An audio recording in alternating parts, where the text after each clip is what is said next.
This is an opportunity for us to serve the local people on the island at a time when they desperately need it in a very practical way. The university was celebrating its 150th anniversary. The president of the university at the time asked that Notre Dame clubs around the world perform acts of community service. And we gave a lot of thought to what we could do here. We were inspired by his message, which is to whom much is given, much is expected. And we thought this was something that kind of fit well with the Irish spirit. I've been participating in this drive for almost 25 years, a big part of my life. I've been here since the beginning. I'm one of the founding members of the club, and I've been doing this for 25 years. It's much, much larger than it ever was. It just keeps getting bigger by the year. I came all the way from South Bend today. I represent the University of Notre Dame's Alumni Association. I'm really thrilled to be here and get to witness it firsthand and take back some best practices for some other clubs. When we first started this, most of us thought this was a homeless problem. Well, it's not only a homeless problem. A lot of people need food, particularly those who are on fixed monthly incomes. The organizations that serve them need this help. The first few years I called the recipient groups and they said, "What, are you kidding me? Of course we need food, especially in the spring." It is just around this time of year that the food pantries begin to dry up. So this drive and the magnitude of it helps sustain the pantry all the way through the summer.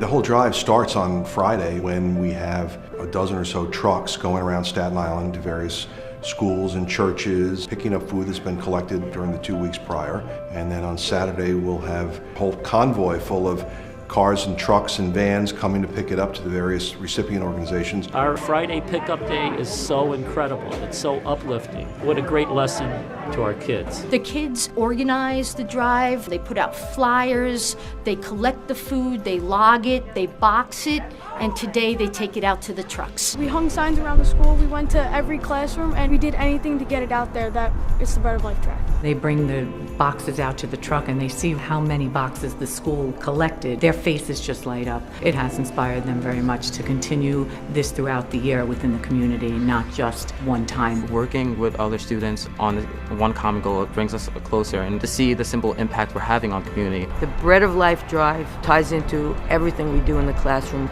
It teaches the children how to give back to the community, how to love their neighbors. It's something they do every year, and they didn't even have to be asked to do it. The minute they heard it was going on, they just came in with bags and bags of food each day. We collected 128 boxes, and we reached our goal this year. I started as an elementary school kid collecting food. Throughout high school, I always came to Monsignor Farrell to help sort it. I went off to university for 4 years, and now I'm back helping as an alumni. To see so many young people embracing the notion that it's got to be bigger than yourself is really a wonderful thing.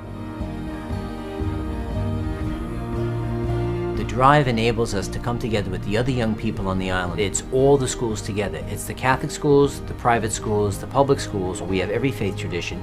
We have every ethnic background, and it builds up a habit of good and a habit of service. It's not just the items of food that go, it's the thought that the young people deliver the food and then help us bring it to people in need. It's an outstanding example of creating a culture of giving. You come in through the door and immediately you're hit with a rush of people. Everyone's working for the same goal to make sure that people have a meal at night.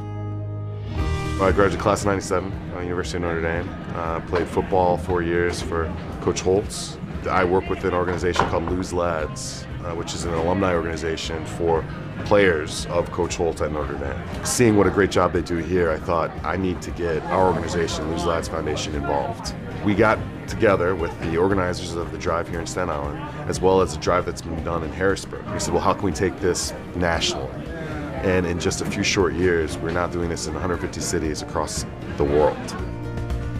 The food that we sorted today, approximately 65,000 items of food, came from students in 131 schools. What I see in my work in the community is that this is not only an effort that makes people feel good about what they're doing, but it has a dramatic impact in our community, in our food banks, where there is a problem having enough food. The people who receive this food are going to know that somebody cares for them, that somebody really does love them. Over the 25 years I've been to every one of the organizations, just seeing the reaction when we come in, and sometimes the clients help us bring the food in, and sometimes it's just seeing the person who runs the organization tear up when they see the amount of food. That's really moving to us. The joy that just a bag of groceries can bring, the relief that it can bring to a single mom, what they're giving is really making a big difference. The Salvation Army couldn't do what it does without things like the Bread of Life Drive, and so we're very appreciative. I just want to commend everyone from the Notre Dame Club who for the last 25 years have undertaken this effort to bring the bread of life to the people of Staten Island. We thank them from the bottom of our hearts.